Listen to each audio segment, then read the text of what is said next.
Welcome to the Leadmore podcast. The Leadmore podcast is the show where we sit down with incredible leaders of today to help inspire and hopefully create more leaders for tomorrow. I believe that the world needs more leaders, and I think you should be the next one. I'm John T. Meyer, the host of the Leadmore podcast, and today in episode 26, I sit down with my friend Matt Paulson. I met Matt, over 7 years ago. We were born in the same year. We both started our companies around the same time. And we've worked together on community startup projects here in Sioux Falls. So it's been fun to watch his journey from building this business in college as just a side hustle because he didn't want to work at McDonald's to then building it so big where he had to actually quit his job. How did he know when it was time to make that jump? And then today, MarketBeat.com, his business, does over $10 million in revenue with 10 employees. Crazy efficient, crazy amount of systems and processes, and Matt has just built a really incredible company. So we talked about his involvement in Sioux Falls community in terms of the startup community, but also with nonprofits, and then even politics. Why did he decide to get involved in politics here at this point in his career? We talked about making that jump and some of the fear when you first leap to becoming an entrepreneur. And I asked him, what does MarketBeat look like in the future? What is big, hairy, audacious goal for what this company can be? So you'll hear all of that and more in our conversation here, episode 26 with Matt Paulson. All right, everybody, welcome to another episode of the Leadmore podcast. I'm here with my friend who's just across town right now. We're virtual on Zoom, but Matt Paulson. How you doing today, Matt? Good. How are you, John? I'm good. I was teasing you because I know it's not that sunny in Sioux Falls right now. So you could be sitting in that spot, but you got the virtual background going. Yeah, where my desk is in the office is pointed at a brick wall. So I just thought this works a little bit better and most people never notice it. So perfect. Well, let's dive right in. So if someone is, I know folks in Sioux Falls know who you are. If someone doesn't know who you are, let's just unpack that. You're the CEO of MarketBeat. What does MarketBeat do? So MarketBeat is a financial media and marketing business. So we publish a website and a newsletter about the stock market. We kind of create tools that help people monitor their stock portfolios. So we have a newsletter that about 1.8 million people subscribe to every day. And then our website gets about 15 million page views a month. So we've been able to grow that quite nicely. And just the fact that we selected a big market versus, a very niche market has served us very well. Yeah. So you picked, I think you used the word media. Was that the category you'd put yourself in? I mean, you have advertising revenue, you have subscription revenue. So it is like a modern media company. Yeah, I mean, we spend about $20,000 a month on original content. So we're very much a media company now, as much as we are a software and tech company. Yeah, so how much would you say is the software more just to deliver the content more efficiently and more effectively, right? Mm-hmm. Yeah, I mean, to get to a certain level of success in our industry, like you can get to a certain level by having tools, but I think there needs to be some editorial behind some of those tools to really get to be the next Yahoo Finance. Sure. You kind of need to do a little bit of everything. Is that the goal? Yahoo Finance? We want to be the next Yahoo Finance. And right now they are about 10 times the size we are. So we know what the goal is and we're shooting for it. I love it. Actually, 10 times bigger. It doesn't sound, I would have guessed 20 or something like that, right? 10 times bigger sounds, I don't know. We think they're at about 150 million page views a month. So okay, we've got a target. I mean, there was a day where like, if you wanted to if you wanted to see what a stock price was, that was the place to go. Mm-hmm. Like the only place to go. And Google has really given up on that market and they don't really try that hard anymore. MSN money is still around, but not a lot of people use it. So I think there's an opportunity. Obviously Yahoo isn't what it was 10 or 15 years ago. And I think there's a spot to be kind of the place for people to go and learn about stocks. So we'll go back to the origin of MarketBeat, but since we're here right now, I love when people cast big dreams, and I love it even more when they hit them, especially even if they take a long time. So what are you telling your team? You said 10 years from now we want to be Yahoo Finance, or how long is it going to take? I don't think there's a timeline on it. I think it's more of a North Star, and like we want to be a little bit better every week and get a little bit more traffic every week and send a few more emails every week and keep pointing in that direction. Like the way to be the next Yahoo Finance is not to copy Yahoo Finance and hit all their numbers exactly. It's to be the best version of MarketBeat that we can be. And I know you're a metrics guy. What does your scorecard look like? What are the metrics on a weekly basis you guys are tracking? We track email subscribers, but not like the total list size. We track a 90-day actives number. So how many people have opened a message from us in the last 90 days? Because an email that hasn't, or somebody who hasn't opened an email from you in 3 months is not very useful. We track recurring revenue. We track the amount of advertising revenue we book every day. Website traffic. We have a lot of different things. We've got a dashboard that we keep an eye on, and it compares our today's numbers to previous trends, and we can spot problem areas pretty quickly. Nice. I mean, one that I admire you for in this software tech world that we live in, there's so much emphasis on scale, on growth, on venture funding, on how big your team is, how many offices you have. But when I think of like efficient, awesome companies, I think of like revenue per employee. You have what, 10 employees and 10 million plus in revenue? Yeah, we're at 9 employees, and our revenue, well, it's over $1 million per employee. We'll put it that way. Yeah, I figured. So that's a good metric. If you're hitting that number, you got some efficiency. There's some good margin there. Yeah, it's profitability has always been a focus. It seems like San Francisco has really persuaded people that scale is the North Star and something that you should pursue at all costs. And the way to make a bunch of money is to sell your business to a big tech company, which can work for some people, but it doesn't work for most people. And maybe this was my naive self when I was 21 or when I started the business and thought, oh, I want to have a business. It should make some money that I can take home and spend on stuff. And that's, I don't know, a strange concept to some people, but it's worked out pretty well for us. That's great. Well, you just hinted at it. So let's go backwards now and kind of unpack the origin of MarketBeat, because it wasn't what it is today for always. You grew up in Mitchell. Were you a technical type of kid, a kid who like took computers apart, or like what first got you interested in computers and technology? Yeah. So my mom was a school librarian when I was in elementary school, and they were able to bring home some like IBM 286 PCs like over the summer just to have them at home and learn how to use them. Yeah. So we had an IBM 286 at home, and I got a book on QBasic from the library and typed in some programs. That was kind of my first How old are you at this point? I was like second grade. Okay. Then in like fourth grade, we got like our own computer that was like a 586 or one of the first Pentium machines.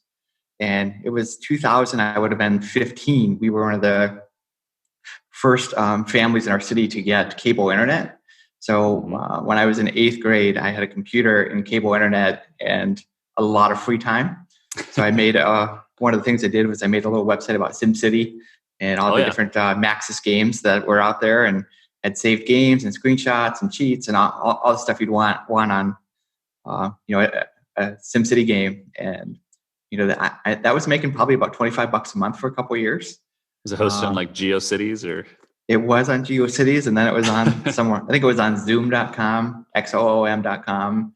Not Zoom that we're on right now, different one. No, yeah. So that worked pretty well until the affiliate program that I was monetizing the website, which was like a free hosting thing where you'd get like $2 if somebody signed up for free hosting account. That stopped working once, and then I got busy in high school and just kind of stopped doing that until I was in college. Yeah. So then was going to a technical school or like studying a technical focus like you did at Dakota State just always inevitable, or what led you there? It checked a lot of boxes. For me, it was close. It was affordable. I thought I could make it work. It's was the best tech school in the area, and I had a neighbor who was maybe 3 years older than I. His name was Carl Ware, but he went to DSU, had a good experience. I went and checked it out once and went and hung out with him for a little bit. I was like, oh, I could do this too. And that's kind of put me on a path towards DSU. And once I got there, I found a lot of different opportunities that have served me very well, and hopefully others as well. That's great. Yeah, I think that's such an underrated thing. I remember just that gut feel when I looked at schools too. I did the same thing. I did like an overnight, and you just want to hang out with some of the students and be like, does this feel right? Yes. It must have just felt good. So, so you're at college, you're doing your thing. And when did you decide you kind of had the classic like dorm room business and when did you start it, and why did you choose finance? Was it a personal interest? Yeah. So, it really started, there was some deep dissatisfaction after my freshman year of college. I needed to work to get through school, and during the school year, that meant working at McDonald's in Madison, South Dakota. And during the summer, that meant working at a gas station in Mitchell. Did you do those things? Yes. I did. Good for you. And loved the gas station job, hated McDonald's. And I thought, okay, I am not going to do this next year, no matter what I have to do. So I applied for like every on-campus job there was. I got a couple of those and I thought, this is great. But I've got more ambition than this too, because a lot of the on-campus jobs were sitting around not doing a whole lot. And I thought, sure, how can I make some more money? And there was an opportunity to do some freelance writing that came up, and I found, I figured I was pretty good at that. And then I found more opportunities to do that on the ProBlogger.com job board. Did some of that, and I saw I kind of looked at what people were doing with my writing, and they were just putting it on different blogs. Said, I could do this. I could make a blog and post content to it and share it on StumbleUpon and Dig.com and all the sites that were big back in the day. And that's kind of the origin. At the same time, I was doing the Dave Ramsey thing, trying to graduate debt free. And I thought, okay, I could write about personal finance because I'm interested in it. And in 2006, everybody and their dog was starting a personal finance blog. That was that was the cool thing to do back then, like starting an Amazon businesses today. Mine was a Minnesota Twins blog, so we're a little different there. But nice. Starting a blog for sure. Yeah, and peak blogging. So I thought interest area, skill set, and it's the hot trend. Like, why not? So I started over Christmas break my sophomore year, and I had like a month of nothing to do. So it just became a. And at that time, it was all original content. You were just sitting there knocking out articles, right? Yep. Then I had AdSense on it, and I was sharing it to, all the different social bookmarking sites back then, and modest traffic, or like making a couple $100 a month. So in 2017 was the first full year of doing it. Between the freelance writing and the ads on a website, I think I made like $17,000. Oh, so you were like, "There's something here." Yeah, no, I made some money like doing it right away because better than a campus job for sure. Yeah, no, it was decent money for college. Okay, so that's probably about we're the same age, so that's why I love talking about tech, because we're on the same sites at the same time, the same age. So you're about a junior then, and you're still going to finish your degree. Well, at what point did you think maybe this is a business, or what? We didn't have the term side hustle back then, but what did that light switch? It always felt kind of sketchy to me, like the type of thing that I feel like would go away at any moment. Sure. Like Google changes the algorithm and it's just gone. Yep. So I always kind of saw it as gravy, and it's never as the income I should rely upon as kind of my main thing. But 2008, kind of my senior year, it actually made like 50 grand that year. So I thought, this is pretty cool, but it didn't feel like it was going to stick around. So I thought, okay, I'll graduate. And I decided I was going to stick around another year and do my master's. So I did that. I was doing some teaching for DSU, and I was doing some web design work on the side. And, at that age, when I was 22, had all the energy in the world, didn't have kids, wasn't married. And I thought, I can do all this stuff. And I could do all that stuff back then. Can't anymore. But, I just wanted to put myself kind of as far ahead as I could. So I really pursued every decent opportunity there was to bring in some income at the time. Yeah. So you graduate, you did go take a job, which we were talking before we hit record. I knew you did that, but I didn't know it ended up being 5 years, right? Yeah. So what did you learn about that experience as an employee that shaped the way you lead as an employer? Yeah. So it was kind of a remote position. Company's based out of Pierre. I was in Sioux Falls, and there were some communication challenges. Like you just wouldn't hear from the main office for a couple of days. And when I always have anything to work on, it's like, okay, what do I do now? Sure. So I built a content management system in my free time at work. Because it seemed for the company? For the company. And it seemed like a good project at the time. And somehow they still use it on 300 different websites. So today? I would, oh my gosh. today. Yeah. I haven't done any development work on it in 8 years, but it is still being used by a lot of websites that they manage. So is that with the government then? If it was in Pierre, or was something?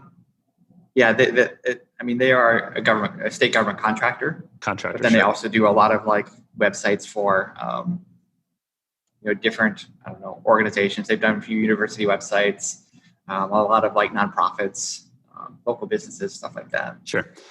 So you're working there 5 years. You're still doing at that. I should clarify. It wasn't MarketBeat. It was Analyst Ratings Network. Yeah. So originally it was American Consumer News. Okay. And then it was Analyst Ratings Network. And there were several more names in there that I won't even bring up. But Analyst Ratings Network was kind of the brand from 2011 to 15. And I went to a conference called MicroConf that Rob Walling runs. Yep. And I was trying to explain to people what the business does. And every time it was repeated back to me, like, nobody got it right. Nobody could repeat the name back to me correctly. And it's like, oh, this is a bad name. So I got back. Go ahead. Yeah, go ahead. Got back from the conference, went to sedo.com, Sedo, and just started typing in anything with market or finance or stocks. I was like, okay, I'm going to pick out a better name. And there was MarketBeat, and $10,000 later, I got a new brand. Yeah, you had the domain. We did the rebrand here at Lemonly. Yes, you did. And I am proud of that because it now does. It looks and feels to match the type of company you have, like a high tech, successful company. So, yes, there's a Lemonly logo. Let's talk about. So 5 years you're doing the job, but you're still doing Analyst Ratings Network on the side. Was it then so obvious that you had to go out on your own, or what was that a scary decision when you decided to quit your job? Yeah, so a couple things happened. One, we had a kid. So my son Micah was born. It was September of 2012. And I was doing many different things at the time. So I had my day job. I was pursuing a seminary degree. I had my business on the side. And now I had a kid. And I quickly realized, like, oh, I don't have time to do all this stuff anymore. I have to prioritize, what are the most important things I'm doing? And it's like, well, I'm not going to get rid of my wife or my kids. So they're going to stick around. I want to finish my seminary degree. My business was making twice as much money as my day job. My day job was kind of the lowest thing on the ladder. Yep. And at the same time, they had gotten a big contract to do a university website that I knew I would end up having to do most of the work on. So my job was going to get quite a bit more busy in the near term. And I thought, I don't think I want to take on another big project. So I think it's time to let it go. And I did. And it was a big leap of faith at the time because my son Micah was born 10 weeks early. So I actually quit the day job while he was still in the NICU getting ready to come home. And thankfully, we weren't reliant on that business for the job for health insurance. But sure. And I had to do a lot of explaining to my family and my wife's family, like, this is going to work. It'll be fine. Don't worry about it. We got this. Was your wife working at that time? Yeah. So she was a fourth grade teacher over at the Terry Redland. And then so she Mike was had born, all the insurance and and you can't send that much of a preemie baby into a daycare. Like, not a good idea. Sure. Yep. So she stayed home the rest of that year and just decided not to go back. Yeah. Okay. Interesting. So, I think it's good to remind ourselves when you have a company today that there was that fear, because we help other people, entrepreneurs in the community. Like, everyone goes through that feeling, even though now it seems hard to believe that it wasn't a no-brainer, but you still were. It was scary. Yeah. And like, I thought I could pull it off probably, but there's definitely a lot of skepticism, like, from my parents, and not so much Korean. She trusted me to do it, but her family is skeptical as well. And it just at some point, like, your family, like, people that in your life are going to say, "Are you sure you got this?" I don't know. Maybe you should stick to your day job for a while. And at some point, you just have to kind of prove them wrong. And that's kind of one of the things I set out to do. Yeah, that's a powerful motivator, trying to prove people wrong. Yes. When used in the right way. So I think I met you the next year, mutual friend, Will Bushy, who now is your employer. We met in 2013. Yep. I was ready to do a first startup weekend, and Will was like, "Go talk to this Matt guy. He might be willing to sponsor." Yeah. And I wanted to get involved at that time, and we just kind of met, and then a lot of good things have happened since then. Yeah, I remember it was like, admittedly, it was like, hey, yeah, we had lunch there, and I needed a check to get this event off the ground. And not only your commitment was just to show up and judge, and you ended up staying like the whole weekend, and getting involved. And then after that, it was there was startup weekend again, and then 1 million cups, and then of course all the stuff that you've done today in the community. So, let's talk about that. So along that journey, I would say, hopefully you aren't offended by this comment, but I think you were more of like doing your thing kind of on the sidelines, like in, kind of in your world, people maybe didn't know who you were, which is totally fine and a total like successful model. Yep. And then you swung the other way and really got involved in the startup community, which later led to, you were already involved like in your church, but I know you started a church. So let's see, besides startup community, certainly very generous with your time and money in terms of nonprofits in the community. Was there a switch there? Was it just a choice, or was it just the timing was right? Yeah, it wasn't a timing thing. It was more of I was kind of tired of working at home in my basement in my office and not seeing a whole lot of people. Like my wife would go to work and, I'd be at home in my basement office pretty much all day and like didn't get out a lot. And it's like, this is not very fun. I need to change something. And I really enjoyed, some of the, startup weekend and when you launched 1 million cups, like that was a lot of fun. And I thought, oh, this is a good thing for people like me and good for... You were at like every 1 million cups in the early days. You've probably been to more than anybody, honestly. That's probably true. No, but when I was getting started, there wasn't community. There wasn't anybody to motivate or educate. And it was kind of when 2010 or so, I finally found like the Internet Business Mastery podcast and like, oh, there are other people trying to go through this too. Mm-hmm. And then I realized like, oh, there are people building businesses in Sioux Falls. Like maybe I could work with some of them or network with some of them or learn something. And I'm certainly a better person because of it. And I hope certainly other people are as well.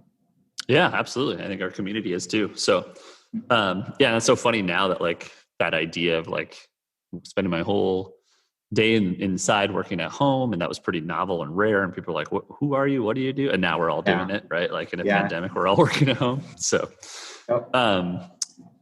let's talk about sort of your leadership style. So you have like you said, 9 employees. For a long time you were doing it all with it was really like you were the only employed person, right? You had contractors. Yeah, first employee was 2013, second one was 2015, third one was 2017, and then we just started hiring. I don't want to say like crazy. We hired 6 more people or 5 more people. Yeah. So unpack that. Was that more of a leverage thing when you decided, okay, I can sacrifice some profitability because I want a little bit more freedom, or you were like, you decided I want to build a team? What switched there?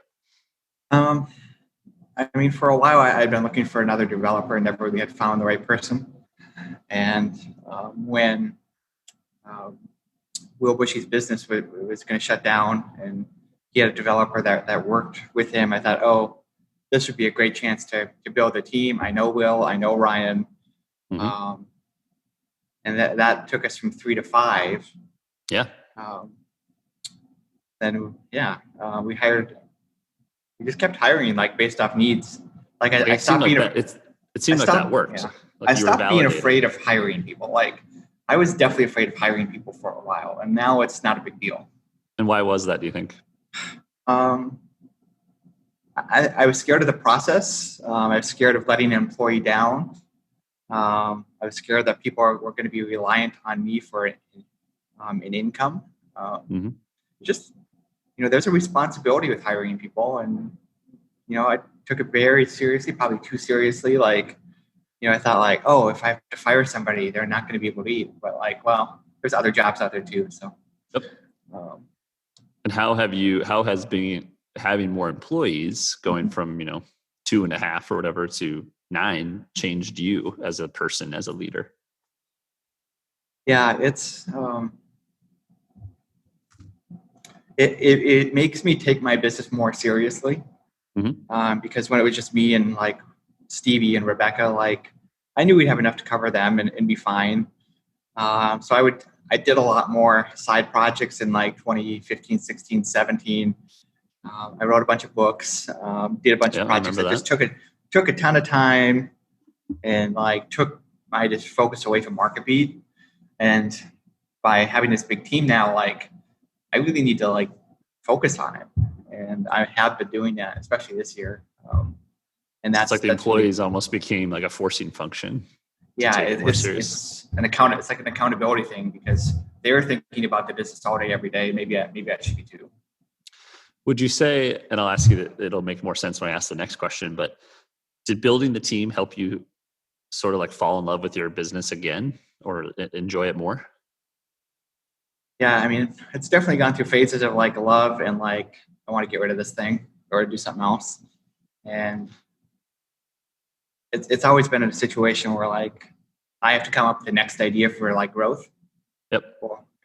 And to have other people do that is a very freeing thing to me. Mm-hmm. So I don't always have to be in love with MarketBeat, and I don't always have to be coming up with ideas because other people are trying to grow the business too. And that was just a very, very, very encouraging thing. So it's like I can like actually step away from the business and like recharge a little bit and know that things are going to be okay. And the business may even continue to grow if I'm on vacation for a couple of weeks. So let's dive into that, because I think that's a really hard thing as a leader is this feeling, this sort of burden of your systems and processes might be like perfect and nailed down, and the thing runs day to day, but it's just going to be like kind of stasis if it isn't for a leader coming up with the next new thing. So if that's switched, how have you empowered your team? We'll say Will or Ryan or Stevie to say, Matt, let's try this. How does that work? I mean, for me, it was really more about hiring some senior people because Rebecca didn't have any real experience when I hired her. Neither did Stevie. And, to bring on Will as kind of a seasoned tech executive. And I brought on another guy named Dave this year who's, we call him our chief strategy officer. And he's done a bunch of online businesses. And was like, oh, I'm not the only person that knows how to make an internet business work. If I hire some other people that know how to make an internet business work, like they'll bring ideas to the table too. Yeah, and you can be more reactive and don't have to be initiative. No, but I mean, anybody can bring forth an idea.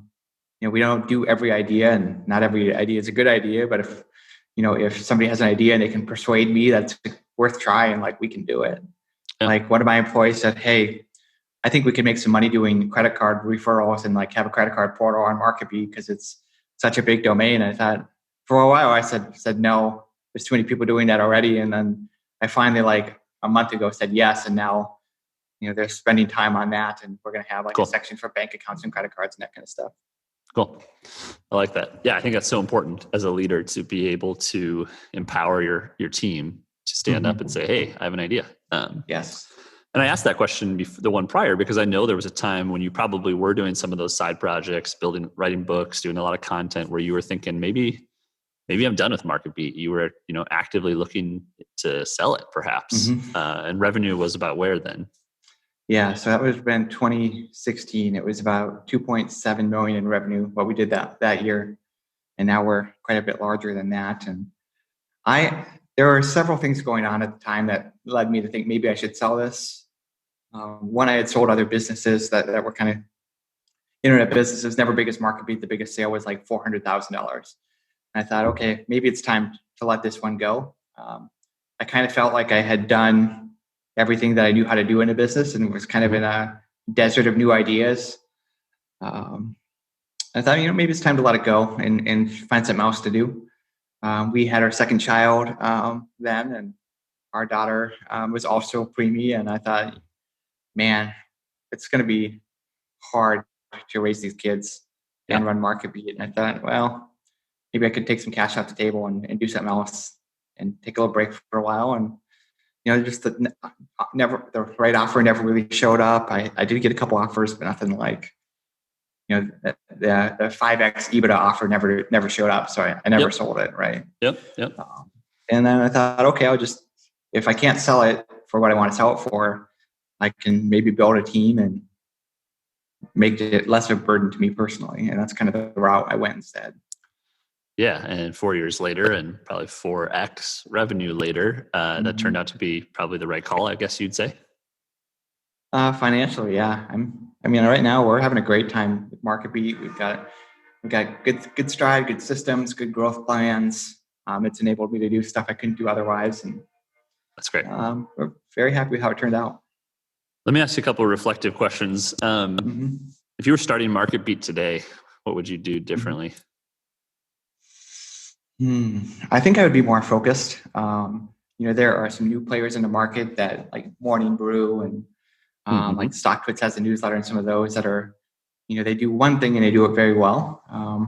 MarketBeat has always been a very wide business. So we have like 30 or 40 different tools on our website, all sorts of reporting, huge pages for every company. And there's a huge tech stack there. And I've kind of realized like, oh, I could do a lot of the same things without having to maintain all that stuff.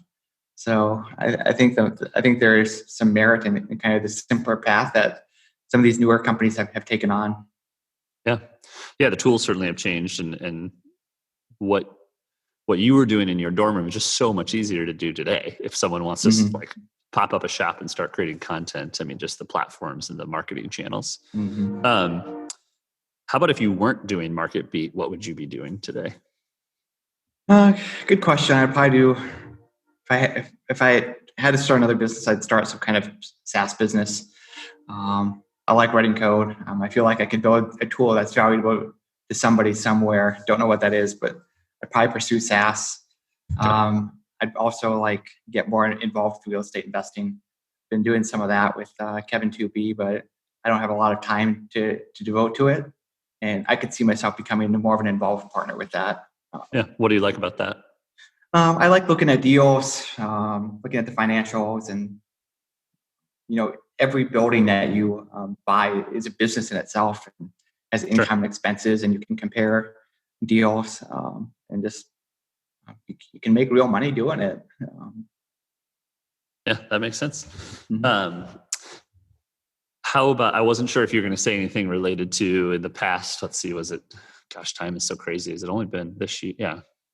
7 months ago or about a year ago, you got involved in a local election, Yes. helping somebody run for city council. What did you learn from that experience, getting into the politics? It seemed like it was a personal passion, at least. Yeah. This is a story that's worth maybe diving into a little bit. But I learned that one vote actually can make a difference, but one vote that's backed by time, money, and experience. So it really started about maybe 2 years before that election. I don't want to name any names or dig up a bunch of mud, but the person who was in that seat before had come after me on a local political blog, had come after some other people that I know, liked, and respected. And I thought, I just feel like we could get better government leaders than what we have. And when Alex approached me and said, "Hey, I'm going to be running for this seat," I was encouraged to do it. I want to try and I want to win. I was like, "Okay, I'm in. I'll help you." Mm-hmm. So I put some money up. I put some time up. I did all the things that you would do in a local election. Put in signs. We got billboards, and I feel like we did a really good job with the election. And then we ended up winning by like 90 votes. So I really feel like I changed the outcome of an election there. Yeah. And I don't know. Well, you did more than just like putting up signs and like writing a check. I mean, no. You definitely approached it from a very, which is your strength, like a very data analytical standpoint, right? In terms of who are we going to target, who are the voters we can actually influence. Mm-hmm. I did a ton of analysis of like the voter file, because you can go down to the Minnehaha County Auditor and say, okay, I want to buy the voter file. And then it will tell you like who all the voters are and which elections they voted in. So we kind of made a model of like, okay, if you have voted in past school board elections, you're probably going to vote in the upcoming like city municipal election. And we tied that to some like donor data. So if you're a political donor, you're probably going to vote, right? So we grabbed all the data we could and tried to make a model to predict who was going to vote in that election. And we use that for our mailing list and kind of for our targeting our campaigns. And so I think the part that I heard there is like it became very personal to you, which is at the beginning, which is why you decided to get involved. How do you now feel about politics having done that? It is I don't know. It is scary to think that I changed the outcome of an election in one way. Like, oh, this is everybody gets a vote, right? But not everybody knows how to run a political campaign or do data or do marketing or has money to buy advertising. And like all of those things together can really make a difference in a local election. So it's like, well, if that's a power that I have, I need to use that, probably, use it wisely and like be very careful about like what I get involved with and what I don't. But I mean, it's definitely not the last political thing that I'm going to do. Like I don't have any plans to run, but there is a candidate that got elected. Her name's Taylor Rayfelt, who ran for House. I helped her with some stuff in the November election. I heard good things about her. Met with her and said, okay, I could do these 4 or 5 things for you. What do you need help with? And I helped her with a few things, and she got elected as well. So not I don't think because of me. She worked her butt off and Yeah. raised a bunch of money and did all the right things. So like that all that credit's on her. But like I don't know. I feel like I don't know. It's a skill set, and I want to use it for the betterment of our city. I want leaders that are focused on growth and progress in our city and making better policies. And I feel like we had some people that were elected that maybe were focused on either themselves or their pet projects more than like the best interest of the city. And that's not the kind of leader that I want in office. Yeah, I agree with that.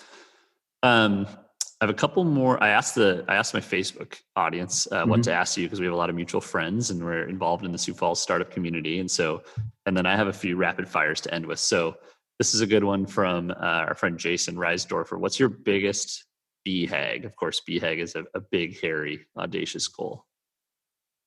I try not to set BHAGs. Okay. Obviously, we want to be the next Yahoo Finance for MarketBeat. That's kind of the BHAG, but my life changes so much every year. Like to set a 10-year goal just doesn't seem like it's feasible. It doesn't seem like it's realistic because I've set 10-year goals and ended up achieving them in like 2 or 3 years. Mm-hmm. So I typically don't do goals past 1 year. Okay. So Troy Klongerbo asks, and you wrote a post about this recently, and specifically in a space with giving and charitable contributions and nonprofits. But we talked about politics. We talked about side business ideas. How do you weigh opportunities, even real estate? Like, how do you decipher what's worth your time, what's worth your money? Now that you're in a position where you have maybe probably more money than time. Right? Yeah, that's a fair statement. What I've learned is that like there has to be some rules in place, whether it's charity or businesses or anything. And so much of it is based off relationship. Because John, you knew me 7 or 8 years ago before I was the Matt Paulson that everybody knows today. So like, sure. If you call me, like I don't have to listen to that with some skepticism ahead of time. But if somebody shows up in 2020 when Matt Paulson is known to be who Matt Paulson is today, like I have to like read into that with a grain of salt, right? Because what do they want from me? So much sure. Like with giving or business projects, like you got to know somebody for a while to really understand who they are as a person, and so much of it's based off the trust you have with somebody, how long you've known them, what they're good at. And like I knew Kevin like for probably 2 years before I did any real estate deals with him. And I know he's got the skill set. I know I can trust him. I've known him for long enough. This is also a direction that I want to move with my investing. And, all those things really had to come together. But for every opportunity like that, there's probably 20 that don't really make it very far because they're not a big enough opportunity, or they're not the right people, or there's just no interest there. Yeah. So it sounds like, context and sort of prior relationship, or at least like the values of that person, some of those things. Okay. I'm going to finish a couple rapid fire, but the last one I wanted to ask you, I don't want to speak for you, but you don't seem to me like a person who would have a ton of regrets. But if you could redo something in your life, whether it be business, personal, something you did or a thing you didn't do, what's something you wish you could maybe redo? I wish I had traveled a little bit before we had kids. My biggest international trip was Edmonton in Canada. So I haven't been to Europe, haven't been to Australia. I'm like, I wish I had done that before I had little kids. So now, like, I probably won't be able to do it until they're 15 or so. Yeah. So I wish I'd done some more of that. Okay. That's a good one. Yeah. I also have 2 little kids and it becomes super hard. I agree. All right. So a few that I like to know just to understand leaders, what makes them tick. You just posted about this, so I know you are a reader. What's a book that you either recommend often or a book you're reading right now that got you excited? Yeah. So my favorite business book is called, it's not a very popular one, but it's called Business Brilliant by Louis Schiff. Okay. And what I like about it is it kind of says, here's all the standard conventional advice that people give. And here's kind of the truth about each of those rules. And it's just a good read. Business Brilliant. What did you say? Billions, business brilliant. Cool. Yeah. I've been asking everybody on the show how they unplug and how to de-stress. 2020's been, pretty stressful. What's your hobby to unplug? I work out, treadmill. I play a collectible card game called Hearthstone. I play a lot of that. Okay. My wife would say I play too much of that. And then is like that virtually, or is that? No, it's you play it on your iPad or your phone or your computer. Got it. And then I watch a lot of, like, after 9 p.m., I'm usually like in bed watching YouTube because that's just an easy way to de-stress. And learning YouTube, or just fun, casual? I like car videos and video game videos and old wrestling videos, and all the stuff that I used to be interested that I don't have time for anymore. Like sure, watching old WrestleMania matches. Yes, it's his childhood interest. Yes. That's great. It's like I don't have time to watch it every week anymore, but every now and then it's fun to go back and watch an old video from the WWF when it was actually good in the late 90s. Sure, funny. I didn't know that about you, so I learned something. There you go. What's your superpower? What's the one thing you do better than anybody else? I'd say productivity. Okay. In a specific way, or you just manage your time down to every minute, or what? I work really fast compared to most people. And is that specifically writing code or writing emails or just everything? I think it's everything. I am shocked at how long it takes some people to do things, and things that come very easy to me. So I don't know. Would you say, I'm going to speak for you since I feel like I know you decently well, you just cut out a lot of crap, I think, even whether it be small talk or maybe irrelevant details, or would you agree with that? I feel like you just get to the point very quick.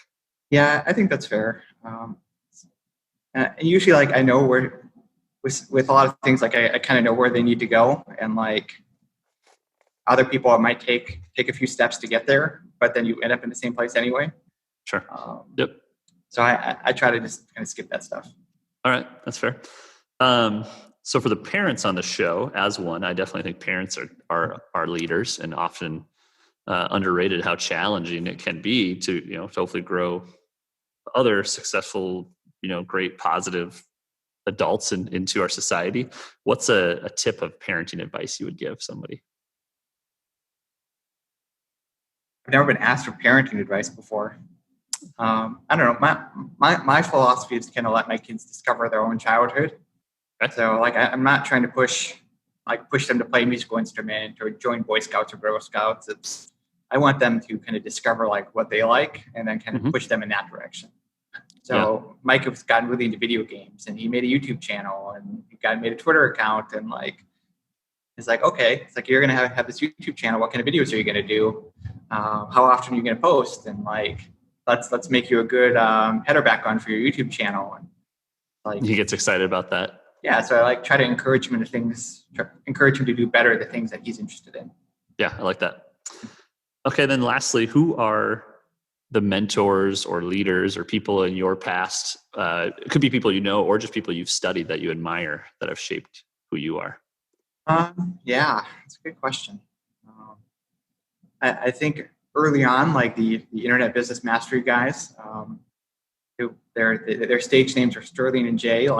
They were kind of the initial voice that kind of set me off in the path of having an email list and a product and that kind of stuff. Yep. Certainly Rob Walling from Startups for the Rest of Us and MicroConf fame. I've learned a lot from him. Certainly learned some stuff from you.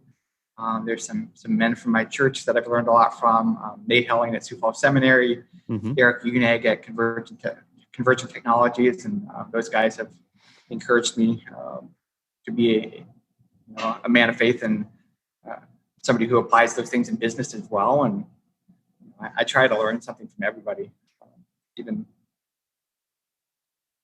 not everybody has all the answers on everything, and absolutely. It's okay, what can I learn from you even if we don't agree on most things? Yeah, I like it. Well, that's great, Matt.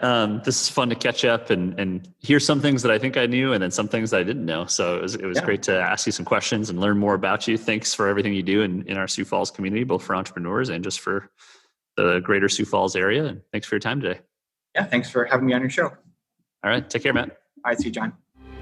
All right, everyone. That was episode 26 of the Leadmore podcast with Matt Paulson. Thank you so much for joining, for listening, for subscribing. I can't thank you enough. I really love doing this, and I love all the feedback that I get. Remember, you can find all Leadmore podcast episodes wherever you subscribe to podcasts. We're on Spotify, we're on Apple, we're on Stitcher. You can also go directly to the site, leadmorepodcast.com, and just stream it right there. If you get a chance, leave us a 5-star review, leave us a comment. We're always trying to get better and love to hear from you. So that's all here for today on the Leadmore podcast. Please take care, be safe, be healthy, be happy, and we'll see you next time.